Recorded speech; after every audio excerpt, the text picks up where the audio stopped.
কাব একটু কোরআন শরীফ তেলাওয়াত করে তুমি আমাকে শোনাও। উবাই ইবনে কাব রাদিয়াল্লাহু আনহু বলেন, ইয়া রাসূলুল্লাহ, ইয়া হাবিবাল্লাহ, ও আল্লাহর নবী, যাকে কোরআন শিখাইছেন স্বয়ং আল্লাহ এবং যার কাছে কোরআন নাজিল হয়েছে সেই নবীকে আমি তেলাওয়াত করে শোনাবো। অক্ষমতা প্রকাশ করলেন, হুজুর আমি আপনারও শুনাইতাম। আল্লাহর নবী বলেন, উবাই কোরআন শরীফ তেলাওয়াত করে আমাকে শোনাও। উবাই ইবনে কাব আবারও অক্ষমতা প্রকাশ করলেন। এইভাবে একবার দুইবার তিনবার বলার পরে আল্লাহর নবী বলেন, রে উবাই ইবনে কাব, মহান আল্লাহ বলেছেন তোমার কাছ থেকে তেলাওয়াত শোনার জন্য। উবাই ইবনে কাব রাদিয়াল্লাহু আনহু বলেন, ইয়া রাসূলুল্লাহ, ইয়া হাবিবাল্লাহ, আল্লাহর নবী গো, আল্লাহ যে আমার পড়াশোনার জন্য বলছেন, আমার নামটা আল্লাহ কইছেননি। একটু জোরে কর না সুবহানাল্লাহ। আল্লাহর নবী বলেন, উবাই ইবনে কাব, আল্লাহ তোমার নাম ধরে বলেছেন তোমার কাছ থেকে পড়াশোনার জন্য। উবাই ইবনে কাব রাদিয়াল্লাহু আনহু বলেন, আনন্দে আত্মহারা হয়ে গেলেন। আমার আর কিছু পাওয়ার চাওয়ার নাই, মহান আল্লাহ যে আমার মতো গোলামের নাম উচ্চারণ করেছে, আমার জীবন সার্থক হয়ে গেছে। কিন্তু কোরআনের আয়াতে ওনার নাম নাই। হযরত জাফর রাদিয়াল্লাহু আনহু, ওনাকে রাসূল বলেন, ও জাফর, তোমার ভিতরে নাকি 4টা গুণ আছে, যে গুণগুলো আল্লাহর পছন্দ। কি? জাফর রাদিয়াল্লাহু আনহু, আল্লাহর নবী, আমার গুণগুলো কারো কাছে বলি নাই, আপনি জানলেন কিভাবে আমার গুণগুলো? আল্লাহর নবী বলেন, জাফর রে, মহান আল্লাহ তোমার গুণগুলো আমাকে জানাইয়া দিয়েছে। জাফর রাদিয়াল্লাহু আনহু বলেন, ইয়া রাসূলুল্লাহ, আল্লাহ যে আমার গুণগুলো আপনাকে বলে দিয়েছেন, আল্লাহ রাব্বুল আলামিন আমার নাম বলেছেন। আল্লাহর রাসূল বলেন, রে জাফর, মহান আল্লাহ তোমার নাম ধরে বলেছেন তোমার কাছে যে গুণগুলো আছে। হযরত জাফর আনন্দে আত্মহারা হয়ে গেলেন, মহান আল্লাহ যে আমার মতো গোলামের নাম উচ্চারণ করেছে। নাম নাই, তাহলে এবার আসুন ওই লোকটাকে যার নামে সূরায় নামকরণ করা হল, সেই মহান ব্যক্তিকে আল্লাহর কাছে এত সম্মানী আল্লাহ রাব্বুল আলামিন, উনি নিজে, ওনার কথা বড় ওজনদার, ওনার কথার অনেক লোড আছে, কিন্তু এরপরে কারো কাছ থেকে কর্জা, কারো নসিহত আল্লাহ কর্জা করে নেওয়ার কোনো দরকার নাই। কিন্তু লোকমানে হাকিম তার ছেলেকেই লক্ষ্য করে যেই নসিহত করেছিলেন, আল্লাহর কাছে এত পছন্দনীয় যে মহান আল্লাহ রাব্বুল আলামিন তার নসিহত গুলো গ্রহণ করে কোরআনের আয়াত বানাইয়া বিশ্ব নবীর কাছে ওইগুলো নাজিল করেছে। লোকমানে হাকিম তার ছেলেকে যার নসিহত করেছিলেন, সেই নসিহত গুলো দেখা গেছে যে আল্লাহ রাব্বুল আলামিন কোরআনের আয়াত বানায়া বিশ্ব নবীর কাছে নাজিল করেছেন। আল্লাহর কথার তো কত দাম, কেউ কাছ থেকে তো আল্লাহ কর্জা হয়ে নেওয়ার দরকার নাই। এই লোকটার কত সম্মান, যে কত মর্যাদা, তার কথাগুলো মহান আল্লাহর কোরআনে কালামের ভিতরে জায়গা পাইলিস। একটু জোরে কর না সুবহানাল্লাহ। আল্লাহর নবী বিশ্ব নবী উল্লেখ করেছেন, অথচ তিনি ছিলেন কালো। ওই লোকটা এমন কালো, হাসি তার মতো কালো লোক হয় না, নাকের সেন্টার ঠিক নাই, ঠোঁট মোড়া, ফাওয়ার মধ্যে রেল লাইনের মতো ভাড়া, আবার গোলাম বাড়িও, তাহলে কোন দিক থেকে তার কোনো ভালো কোয়ালিটি নাই। এত সম্মান আর ইজ্জত। আল্লাহর নবী বিশ্বনবী রাহমাতুল লিল আলামিন বলেন, 3 কালোকে আল্লাহ শ্রেষ্ঠত্ব দান করেছেন, সম্মান দিয়েছেন। এর মধ্যে এক কালোর নাম হলো লোকমানে হাকিম। লোকমানে হাকিম হলো এক কালা। এই কালার এত ইজ্জত, এত সম্মান, ফেরেশতারা তাকে সম্মান দেয়, গাছে মাছে তাকে সম্মান দেয়। এত ইজ্জত আর সম্মান কেন? আল্লাহর নবী বলেন, তিনজন কালোকে যে সম্মান দিয়েছেন এর মধ্যে একজন হলো লোকমানে হাকিম, 2 নম্বর আরেকজন হলো হযরত বিলাল। দেখতে কালো, মক্কার লোকেরা বলে কালা কাওয়া, কালা কাওয়া বলে আখ্যায়িত করে। আর বলে বাদাইম্মার ঘরের বাদাইম্মা, গোলামের ঘরের গোলাম, বাফ গোলাম সেও গোলাম, সেও বাদাইম্মা, তার বাফ বাদাইম্মা। বাড়ি হইল আফ্রিকা, তাকে সব মক্কায়, তার কি দাম আছে, কি ইজ্জত আছে। আল্লাহর নবী বলেন, আমার কালো বিলালের এত ইজ্জত, কিয়ামতের কঠিন ময়দানে আল্লাহ যখন আমাকে হুকুম দিবেন জান্নাতের গেটটা খুলে দেওয়ার জন্য, কারণ জান্নাতের চাবি আমি বিশ্ব নবীর হাতে থাকবে। জান্নাতের গেটটা খুলে দেওয়ার জন্য আল্লাহ যখন আমাকে হুকুম দিবেন, আর আমি ওই চাবি লইয়া উঠে যখন আরোহণ করব, তখন দেখা যাবে যে আল্লাহ ডাকবেন, ওগো নবীজি আপনার কালো বিলাল কই? কালো বিলালের কি দরকার? ওই সময় কালো বিলালকে বলা হবে নবীজি উটের উপরে, আর কালো বিলাল নিচে থেকে উটের লাগাম ধরে আল্লাহর নবী বিশ্বনবী রাহমাতুল লিল আলামিন যে জানায়া দিয়েছেন, ওই কিয়ামতের কঠিন ময়দানে আল্লাহর নবী বিশ্বনবী রাহমাতুল লিল আলামিন বলেন, আমার ডান পাশে থাকবে বাম পাশে থাকবে ওমর, আর বিলাল তুমি নিচে থেকে উটের লাগাম ধরে ধরে আল্লাহর তৈরি জান্নাতের ভিতরে আমার সাথে তুমি ঢুকবে। যদিও কালো, কিন্তু তার কত ইজ্জত, কত সম্মান, জোরে কোন ঠিক কিনা? আরেকজন কালার নাম হলো মাহজা। তিনি উমরের আজাদকৃত গোলাম ছিলেন, কিন্তু আল্লাহ রসুল বলেন মা তার এত ইজ্জত আর সম্মান, জান্নাতের মাঝখান দরজার থেকে তা আহ্বান করা হবে। তাহলে এখন চিন্তা করেন, এত সম্মানী হযরত লোকমান কেন? একদিন তিনি হাজার হাজার মানুষের সামনে ওয়াজ করতেছেন, আর সকলে বড় ইজ্জতের সাথে সম্মানের সাথে তার কথাগুলো শুনতেছেন। তার কথাগুলো কত ওজন, কত লোড, যে আল্লাহ রাব্বুল আলামিন তার কথাগুলো গ্রহণ করে কোরআনে আনছেন। চিন্তা করছেন ব্যাপারটা?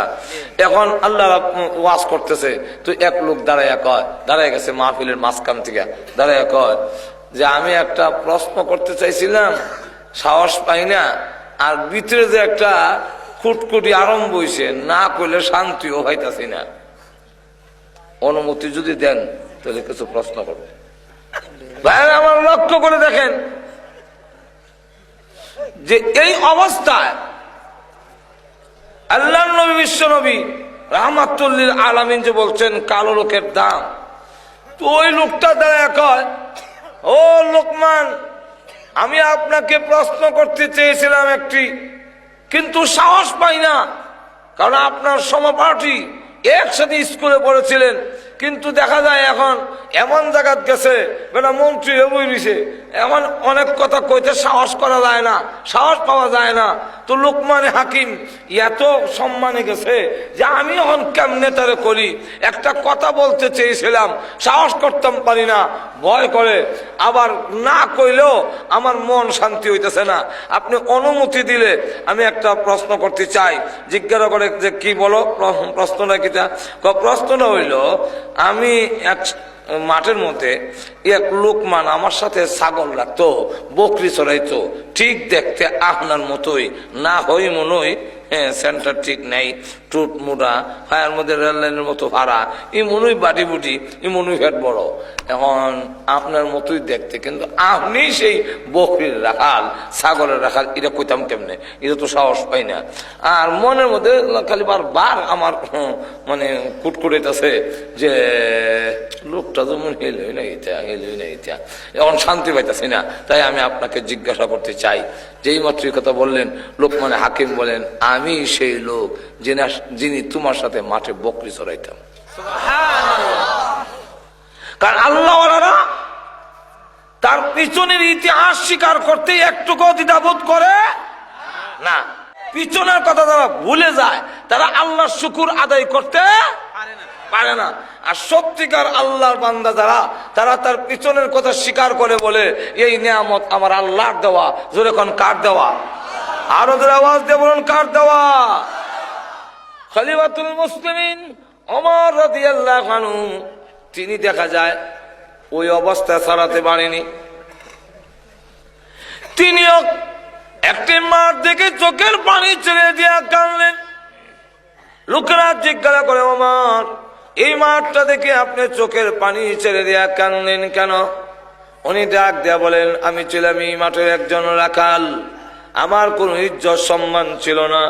আমার আব্বা আমাকে চট দিত আর বলতো, ওমর রে, তোর মাথার মধ্যে উডের লেদা সেনাইলো কেমনে?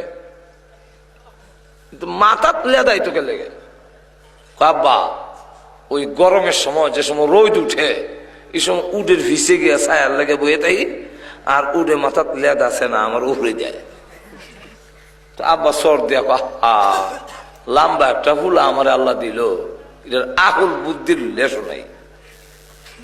উডের ভিসে বলে যে তোর লেদা দেবো সেনা দেবো, এ তো বুঝোস না। ঠিক তখন কয়, বিয়া করলে বউ ভালো কেমনে? সংসার চালাবার যোগ্যতা হল। উমর বলেন, আমি ছিলাম এই মাটির বকরির রাখাল, আমার কোন ইজ্জত সম্মান ছিল না। আজকে মাঠটা দেখে কান্দি, খোদা গো, কত ইজ্জত দিয়েছ, কত সম্মান দিয়েছ।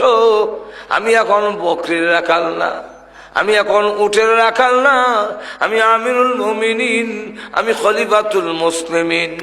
আমি উমরকে এত ইজ্জত দিয়েছ, আমার আঙ্গুলের ইশারায় অর্ধেক পৃথিবী পরিচালিত হয়। এখন আমার আঙ্গুলের ইশারায় চলে। সুতরাং আমার এই জিনিসটা ইয়াদ থাকলেই শুকরিয়া আদায় করতে সুবিধা। আর পিছের কথা যখন বুঝলে যায়, তার জবান দিয়ে আল্লাহর শুকুর আসে না। লোকমান হাকিম বলেন, আমি সেই লোক, যে লোক বকরির রাখাল ছিলাম, আমার কোন ইজ্জত সম্মান ছিল না। আমি কালো লোক, সামাজিক ভাবে কালো এবং গঠনদার ভালো না। সমাজে তাকে বেশি ইজ্জত দেয় না, সম্মান দিতে চায় না। আমি সেই লোক। এমনি লোকটা ডাক দিয়ে বলে, আপনি যদি সেই লোক হয়ে থাকেন, তাহলে আমি বকরির ছাগলের রাখাল রয়ে গেলাম। আপনার এত ইজ্জত সম্মান কেমনে হইলো, এই বেশ কমটা কেমনে হইলো, আমি জানতে চাই। লোকমান হাকিম বলেন, তুমি কি চাও দুনিয়া এবং আখিরাতে আমার মতো ইজ্জত আর সম্মানের অধিকারী হতে? আমরা কি তখন আপনারা চাইতেন না? দুনিয়া এবং আখিরাতে আমি সম্মানী হই, এটা আপনারা চাননি? আরো ধরে কন।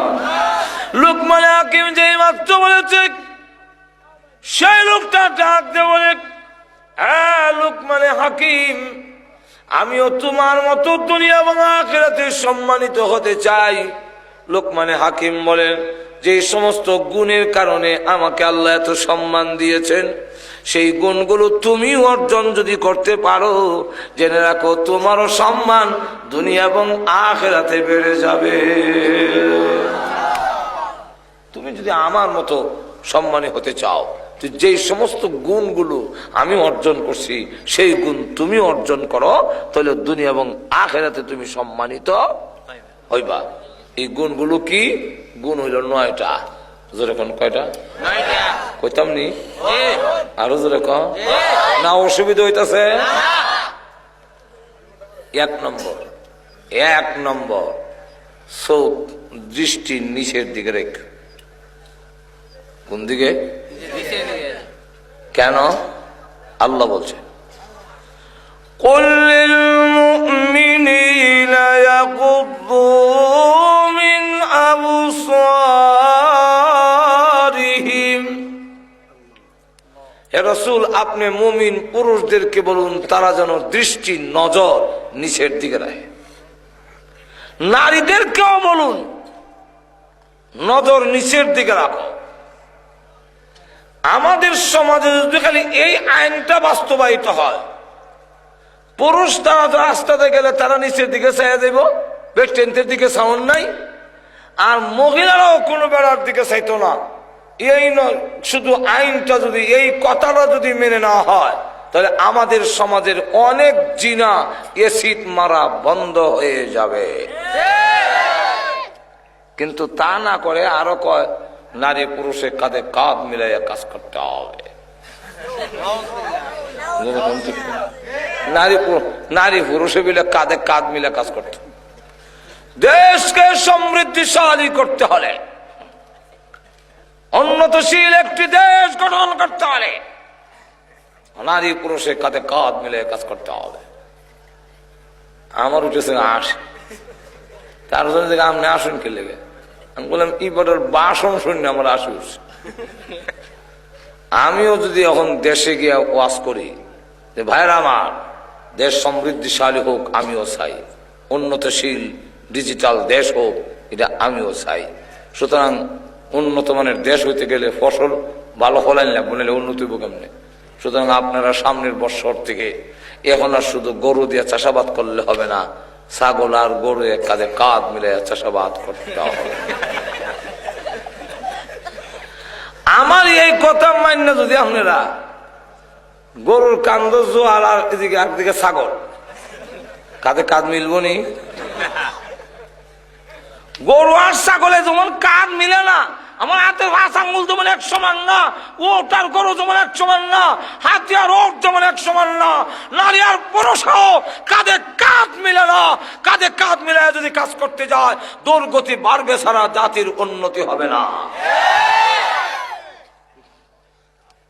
এখন যেই মাত্র আলবাব আরম্ভ করছে, এমনি খালি টান দিছে বড়, যে মাত্র খালি লাঠিতে গুতা দিছে, আর গরু সামনের দিকে গেছে, জোয়ালের জাতাত ফইয়া ছাগল বেমানি দিয়ে সিল্লি দিয়া চ্যাপটা মরিয়া,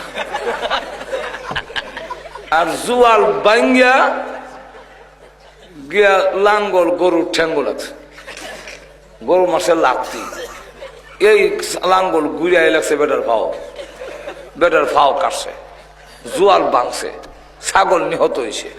এই দুর্গতি কেলে হয়েছে ছাগলের গরু হাল বাইতে গিয়া, যেরকম ঠিক কিনা? আমাদের দেশের দিন দিন দুর্গতি বাড়ে কেন? নারী পুরুষের কাঁধে কাঁধ মিলাইয়া না জিনা বন্ধ হবে, না ব্যভিচার বন্ধ হবে। যদি জিনা বন্ধ করতে হয়, অ্যাসিড মারা যদি বন্ধ করতে হয়, সর্বপ্রথম চোখের হেফাজত করো। আল্লাহ রসুল বলছেন জিনাল আইনে আর নজর, জিনাল আইনে আর নজর, যে চোখের জিনা হইল দেহন।